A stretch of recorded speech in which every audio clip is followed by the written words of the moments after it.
On est toujours plus nombreux à l'apéro que quand on parle de chiffres ou quand on parle de projets. C'est dommage, mais bon, voilà. Donc cette année, je me suis déchargée du bilan moral pour le laisser à ma vice-présidente, Marie-Christine. Voilà, un tour chacune. Et donc après, Christian qui fera le bilan financier de l'année. Voilà, allez, je laisse la parole à Marie-Christine. Donc, rebonjour aussi à toutes et à tous. Tout d'abord, moi je tenais avec Cathy, on avait dit, à remercier sincèrement les membres de l'association. Parce que si on n'était que toutes les deux, on fait déjà du boulot. Mais eux, ils en font aussi ici, et un sacré. Donc je voulais vraiment remercier que ce soit Christian, pardon, le trésorier, Laetitia et Gigi qui sont la secrétaire et la secrétaire adjointe. Et puis évidemment notre petit ange internet qui est Lisa, qui ne veut jamais être nommée, mais ça fait rien, on le fera quand même. Voilà. Donc merci Lisa pour tout ce que tu nous as fait, parce que les supports papier, autant Cathy que moi, on n'est pas très doués internet ou tout ce qui en incombe. Voilà, donc cette année, comme chaque année, nous allons à Mada avec Cathy pour prendre le pouls des écoles et puis évaluer les besoins que peuvent avoir les enfants ou les enseignants. Et on voudrait quand même le préciser comme toujours, quand on part à Madagascar toutes les deux, on paye notre voyage. Ce n'est pas l'association qui règle nos frais, on se les offre toutes les deux avec nos deniers. À notre retour, on a eu plusieurs ventes d'artisanat qui se sont succédées tout le mois de décembre. Une porte ouverte au cave Waris qui fait du champagne pendant tout un week-end, où évidemment tous les membres se relayent, participent à ces ventes. Dans les églises, à la sortie des églises de Vias, Agde et Bessan, un dimanche après la messe aussi. Et j'en profite pour remercier les prêtres des différentes paroisses. Une vente au chez Noyer-Prat, comme on fait chaque année depuis un petit moment, où ils nous ouvrent leur établissement gratuitement. Une vente aux élus du département, il faut bien que je serve à quelque chose quelquefois. Et puis cette année, on a eu une nouveauté, c'est une vente au domaine de la Mélonnette, donc à la maison, qui s'est bien déroulée. On a eu quand même pas mal de monde. On voulait également remercier M. Alain Million, qui est parmi nous ce soir, parce qu'on a, grâce à lui, présenté l'association au Lions Club Agatois. Et ils ont été séduits par tout ce qu'on pouvait faire avec nos petits moyens. Et le président Jean-Marie Estève et tous les membres du Lions Club ont été séduits. Et grâce à Alain, nous avons obtenu une subvention de 1 000 €. Donc vraiment, merci encore. Parce que c'est pas fini. C'est pas fini. Voilà. On continuera avec grand plaisir. Et j'ai même d'ailleurs, ils m'ont apporté à la maison des cartons entiers de ballons de rugby, de t-shirts, de trousses d'infirmerie. Donc les valises sont déjà presque complètes. Alors après, évidemment, on a présenté l'association à 2 professeurs d'histoire et géographie du collège Pierre Delay à Marseillan, Stéphanie Gauthier qui est ici présente, qui m'avait contacté et pour qu'on puisse faire une intervention aux élèves de 5e. Et donc on y est allé avec Lisa, avec petits films vidéo, petites photos, leur expliquer ce que pouvait être une association caritative. Et les enfants étaient très à l'écoute. Ah oui, ils étaient ravis. Stéphanie, vraiment, vraiment, c'était bien. C'était un chouette moment. Ça. Et ils en parlent encore.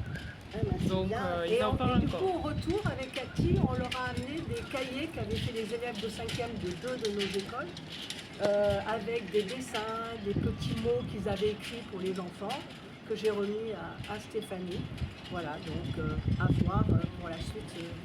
Avec plaisir, on recommence. Merci. Ils nous avaient donné, d'ailleurs, ils avaient collecté des stylos, des brosses à dents et on avait pris une valise supplémentaire justement avec l'aide du collège pour pouvoir acheminer une valise en plus.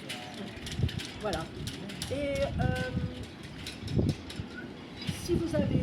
petites questions avant qu'on passe au projet, n'hésitez pas, ou plus tard, ou quand vous voulez. Ouais, l'apéro.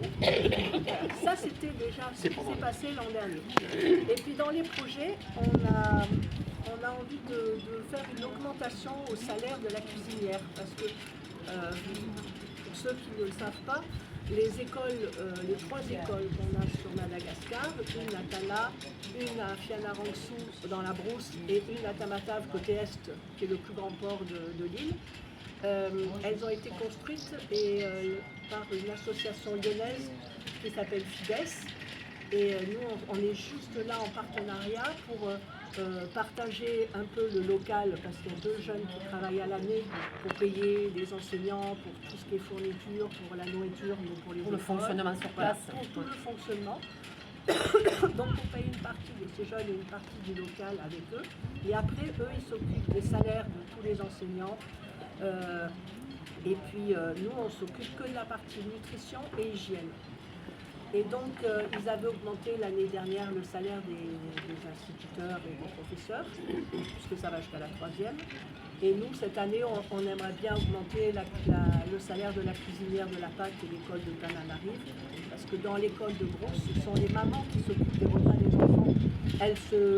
Chaque semaine, elles changent, elles se relaient, et c'est un groupe de mamans qui vient et qui prépare la nourriture. Et puis, donc, on voudrait augmenter un petit peu ce salaire, parce qu'elle n'est même pas à 30 € par mois. 340 € pour l'année. Oui, c'est le salaire moyen de Madagascar, hein, 30 €. Et on va réhabiliter l'aire de jeu. On avait construit dans cette école de Brousse une aire de jeu parce que les gamins n'avaient rien.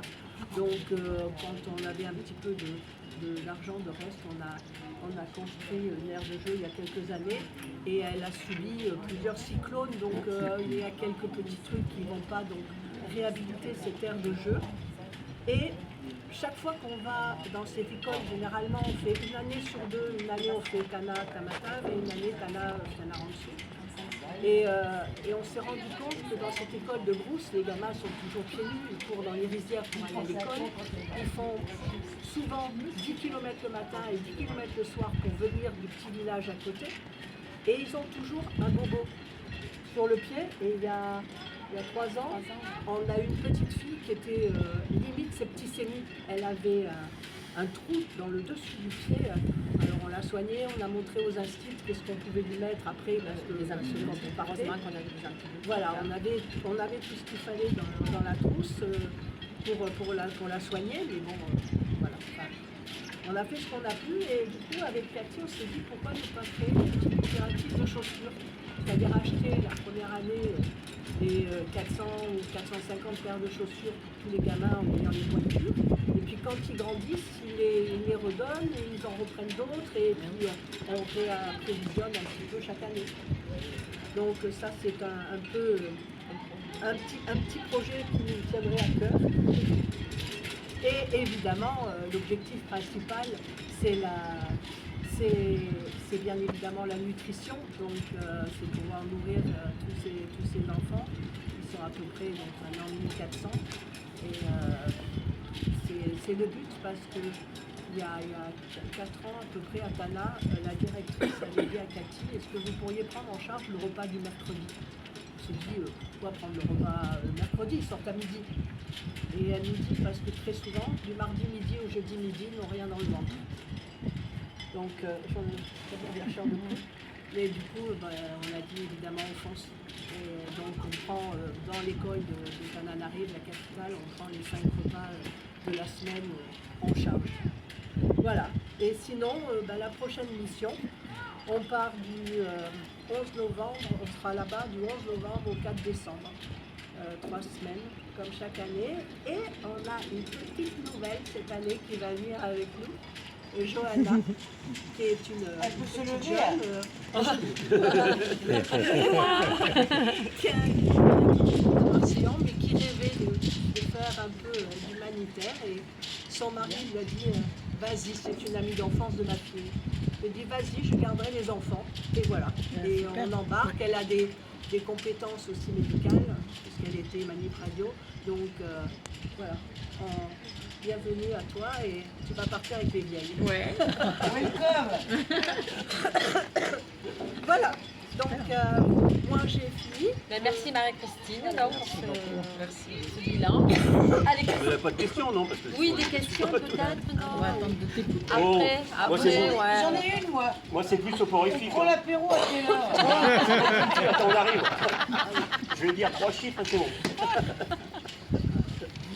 Donc, au niveau des dépenses, alors moi c'est plus soporifique, on va parler chiffres. Hein, c'est surtout comme ça. Au niveau des dépenses sur l'année, on a dépensé 16 000 euros qui se décomposent en 12 840 euros pour les repas. La cuisinière 340 euros, on vous l'a dit il y a quelques minutes, c'est pas beaucoup. Les frais d'antenne, hein, c'est les frais de représentation, la comptabilité sur place, enfin, tout ce qui se passe sur place, 1000 euros. Et l'achat d'artisanat, 1800 euros. Alors, ce qu'on veut bien dire, c'est l'achat d'artisanat qu'on a vendu là, on l'a acheté pour 1800 euros, mais on l'a vendu pour 7200 euros. Donc c'est pas un investissement. Ah mince, Ça marche. trop Hein. dépensé, Et encore, on a encore du stock. Donc, c'est combien la marge? moi, si tu donnes plus, je prends. Je fais de l'humour, mais celui-là. Après, en investissement, on a acheté du matériel de cuisine parce que cette année, il fallait qu'on remplace le matériel de cuisine qui était ancien. Donc on en a eu pour 680 euros. On a la réfection de l'aire de jeu, on en a parlé il y a quelques minutes, c'est 971 euros. Alors c'est 971 euros de matériel, parce qu'il faut bien savoir que c'est les parents d'élèves qui vont réparer l'aire de l'air. Et on a acheté un peu de matériel, mais pour nous ici sur place, on a fait un kakémono, bon, qu'on n'a pas sorti parce qu'il y a trop de vent, il y a trop de vent, et du petit matériel, des boîtes pour ranger, des présentoirs, enfin des choses comme ça pour 352 euros. Voilà. Après, on a quelques frais de gestion, bien sûr, l'assurance pour 128 euros, des impressions, on a fait faire quelque chose, quelques livres, notamment pour montrer aux entreprises, pour essayer de trouver des financements. Hein, Des sponsors. Oui, parce que je peux faire une aparté. Bah, tu peux, c'est pour ça que je l'ai pris. Parce que en fait, les revenus du GPM sont à 70% de la vente d'artisanat. Donc c'est dangereux. C'est dangereux parce que si un jour on ne peut pas aller à Madagascar ramener de l'artisanat, si au bout d'un moment peut-être les gens en auront marre d'acheter des cueillères en corne de zébu ou des On sera machins. trop vieille. Voilà. Donc du fait que depuis 1 an on a été déclaré d'utilité publique, donc tout don défiscalisable. On a fait faire des petits dossiers qui sera consultable si vous avez envie de le voir. Et je vais démarcher des entreprises. Voilà. Avoir Des gros particuliers C'est ça. qui ont Voilà. à défiscaliser, Voilà. qui peuvent défiscaliser Voilà. 65%. Donc voilà, c'est intéressant. qu'on ait la base solide, mais tout en continuant l'artisanat parce que c'est très ludique, c'est très sympa. Mais voilà, ça c'est l'objectif à moyen terme, pour moyen terme. Je vous le laisserai, vous le consultez, si vous voulez le consulter. Et la banque nous a coûté 79 euros, ça c'est les frais de gestion. En recette, il y a 2 postes principaux. Il y a les dons faits par des particuliers ou des entreprises. Et alors dons 1000 euros de Lions Club et 3000 euros d'Angelotti. Ils nous donnent ça tous les ans. Là c'est pareil, c'est aussi des choses d'une année sur l'autre, on n'est pas sûr de les avoir. Et la vente d'artisanat nous a rapporté 7300 euros. La banque nous a rapporté 643 euros d'intérêt, puisqu'on a un compte livré et j'essaye de pousser au maximum tout ce que je peux dessus. Et puis des dons, un peu plus. Bah, les dons, il y a 8500 euros. Pour moi, c'est bon. Le solde, alors, on est à un solde identique, on est à ric-rac par rapport à l'année dernière. L'année dernière, au 1er juin 2024, on était à 22 640. Et cette année, on est à 22 221. On a tenu le budget au maximum, on essaye de tirer un peu le... Et on essaye de voir comment. Et à Madagascar, on a aussi un compte à Madagascar qui est à l'identique de l'année dernière. On est exactement à la même position que l'année dernière. Donc il faut qu'on retrouve des financements pour continuer.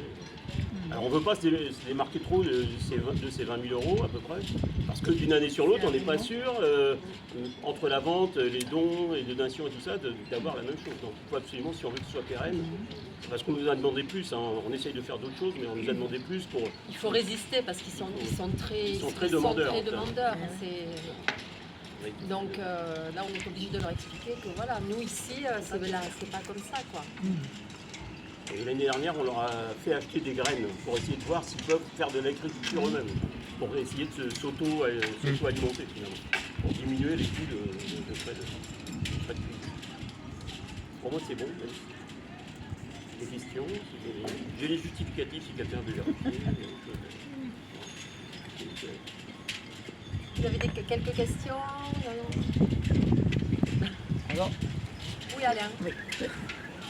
Donc, je prends toujours mon association, sachant que donc, nous avons pris en charge 1500 enfants depuis 2001 qui ont été suivis par des systèmes de parrainage.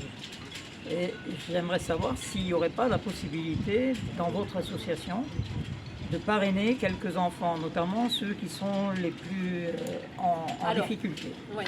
Alors ça, c'est une question récurrente qui revient systématiquement.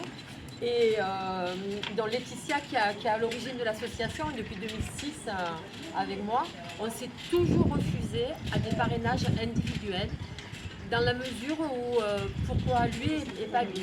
Voilà. Par contre, excusez-moi, je te coupe, Alain. Par contre, il n'est pas exclu qu'on prenne en charge la scolarité de Bako qui est sur le terrain. Donc Bako, c'est l'assistante sociale qui gère donc, tout le fonctionnement. Elle, sur le terrain, elle voit si un enfant ne vient plus à l'école parce que les parents ne peuvent plus payer. Voilà, ce genre de situation, on est là. On est là. Alors, pour répondre à ta problématique, ce que j'ai fait, il y a plusieurs années de cela, on a fait un système de parrainage mutualisé. C'est-à-dire que les parrains et les marraines, l'argent qu'ils nous donnaient était redistribué à tous les enfants de mon sens. Voilà, ça, là, La c'est seule plus- chose, voilà, ça, c'est vraiment- La seule chose, c'est que lorsqu'il y avait une difficulté supplémentaire, par exemple une prothèse un peu spécifique pour l'enfant, c'était le parrain qui subvenait à ce D'accord. besoin. Donc Oui, il y a c'est vrai une que toi, c'est possibilité quand même, comme c'est ça. quand même La seule chose, Mais tu vois, Une grosse association aussi. pardon, Tu as une plus grosse association. Elle est plus importante. Ah, mais- c'est-à-dire que ah, j'ai un bon paquet de parrains. Mais tu vois, Alain, moi je l'ai vécu parce qu'il y a 3-4 ans, quand on est allé à Mantassou, c'est un petit village côté est, et l'école fonctionne par des parrainages individuels. Et Marie-Christine avait amené le parrainage de quelqu'un qu'elle connaissait. D'accord. Et bien sur 400 enfants, et bien, une petite fille qui a eu une enveloppe, un jouet, un machin. Et les 399 autres qui ont N'avait rien. regardé. D'accord.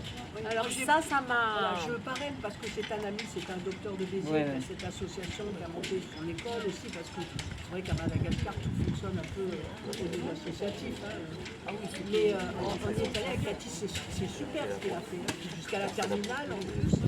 Mais c'est des parrainages individuels. Mais bon, sur Béziers, c'est gros, donc il avait les moyens, mais quelquefois, il faut qu'il relance parce que si la personne ne donne pas, Ouais.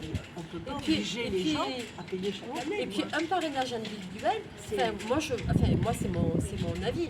Tu t'engages et le petit, tu le laisses tomber au bout de 2 ans ou 3 ans, tu vois. Alors- Au niveau scolarité, Oui. moi j'en ai accompagné, ça c'est personnel, j'en ai accompagné 2. Donc un maintenant qui travaille, qui a du boulot, et là j'ai pris sa sœur. Et sa sœur, je l'accompagnerai jusqu'à la fin de ses études. Et c'est compliqué de gérer. Ah, mais je sais, hein, Ouais. j'ai eu aussi quelques complications puisque il y a eu des parrains, soit qui sont décédés, etc. Les maris ne voulaient pas prendre la suite.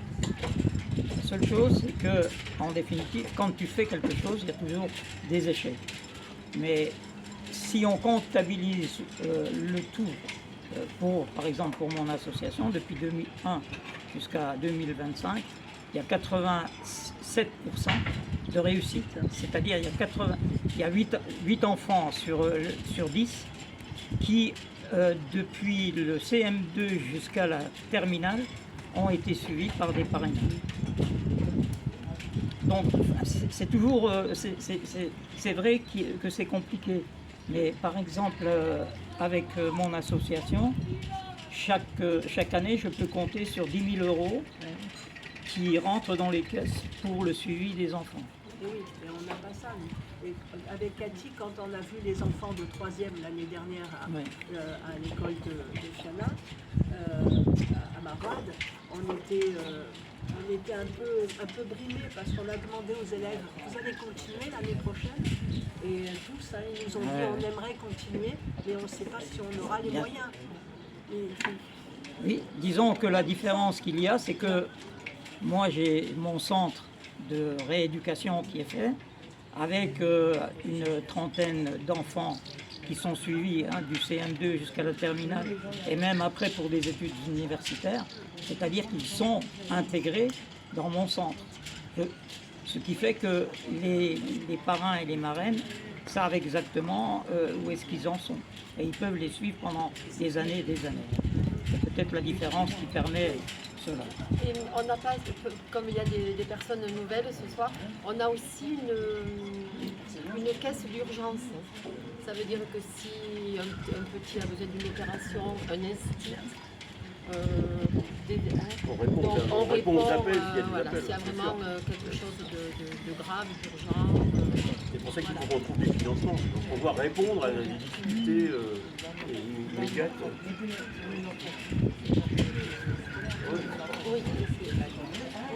Oui, Laetitia, oui, c'est pertinent ce qu'a dit Laetitia. En fait, nous, notre activité, c'est pas le scolaire, nous, c'est la nutrition, l'hygiène, et l'hygiène liée à la santé. Dans notre voiture, on a Exactement, Laetitia.